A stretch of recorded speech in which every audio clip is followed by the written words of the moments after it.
وضو عبادت اور ایک خالص اسلامی و امتیازی عمل ہے، مگر اب ماڈرن اور سائنس کی ریسرچ و تحقیق اور بار بار کے تجربات سے یہ ثابت ہوا کہ وضو میں بے شمار دنیاوی و جسمانی فوائد بھی موجود ہے۔ وضو ایک ایسا عمل ہے جس سے بدن کے وہ حصے دھل جاتے ہیں جن کے ذریعے امراض جسم میں داخل ہوتے ہیں۔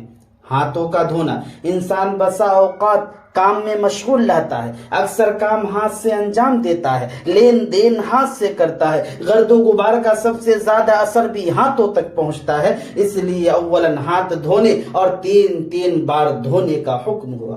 کلی بے شمار مہلک امراض کے جراثیموں کو ہوا میں ہم دیکھ نہیں سکتے، لیکن وہ جراثیم ہوا کے ذریعے ہمارے منہ میں جاتے رہتے ہیں اور لعاب کی وجہ سے منہ میں چپک جاتے ہیں۔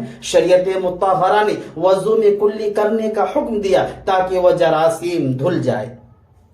ناک، وہ مہلک جراثیم ناک میں اور ناک کے راستے انسانی جسم میں داخل ہوتے رہتے ہیں۔ نیز دائمی نزلہ، ناک کے زخم کے مریضوں کے لیے ناک کا دھونا نہایت مفید عمل ہے، اس لیے وضو میں تین بار پانی پہنچانے کے لیے حکم دیا گیا۔ چہرہ کا دھونا، ماحولیات کے ماہرین اس بات پر متفق ہے، کثافت زدہ ماحول میں دھوئیں اور کیمیکلز کے مضر اثرات، نیز چہرے کی الرجی، چہرہ پر دانے کے نکلنے سے بچنے کے لیے بار بار چہرہ کا دھونا ضروری ہے۔ کہنیوں سمیت ہاتھ دھونا، انسان کی کہنیوں میں 3 ایسی بڑی رگیں موجود ہیں جن کا تعلق بالواسطہ اعضائے رئیسہ، دل، دماغ، جگر سے جڑا ہوا ہے۔ ہاتھوں کو کہنیوں سمیت دھونے سے مذکور اعضاء خطرناک امراض سے محفوظ ہو جاتے ہیں۔ گردن کا مسح کرنا، گردن کے پشت اور اطراف پر روزانہ دن میں چند بار پانی کے چند قطرے مسح کرنے سے ریڑھ کی ہڈی کا نظام درست ہو جاتا ہے۔ نیز پاگل پن، لو سے حفاظت اور گردن توڑ بخار کا خاتمہ ہو جاتا ہے۔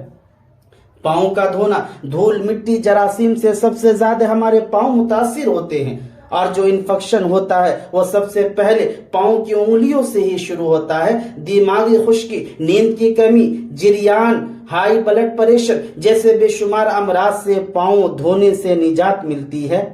وضو ایک عبادت بھی ہے، امراض سے حفاظت بھی ہے، مگر افسوس کہ ہم لوگ احساس کمتری میں مبتلا ہے اور اپنے تہذیب کو فرسودہ اور دیگر تہذیب کو بالا تر سمجھتے ہیں۔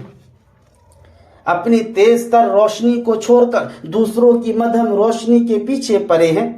میرے محترم بزرگوں، دوستو، حضور صلی اللہ علیہ وسلم کے طفیل اس آخری امت پر اللہ رب العزت کی خاص نظر و کرم رہی کہ کم عمل پر زیادہ ثواب سے نوازا گیا۔ پہلی امتوں کو جو پرمشقت و دشوار ترین احکام دیے گئے تھے ان میں اس امت کو مبتلا نہیں کیا گیا۔ اعمال میں رخصتی دی گئی، پاکی و طہارت ہی کو لے لیجئے، اس میں کس قدر لطف و عنایت ملحوظ رہی۔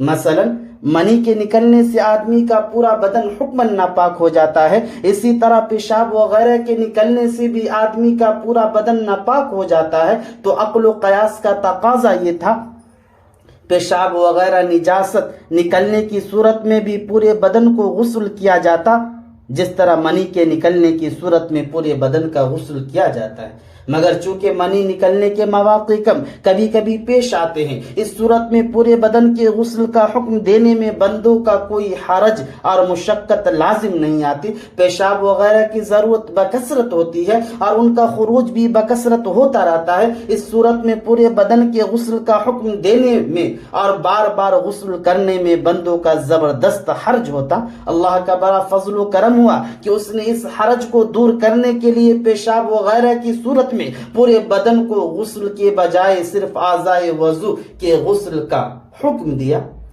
تو کیا ہم سے اتنا بھی نہیں ہو سکتا کہ نجاست سے اور ناپاکی سے بچنے کے لیے وضو ہی کر لیں؟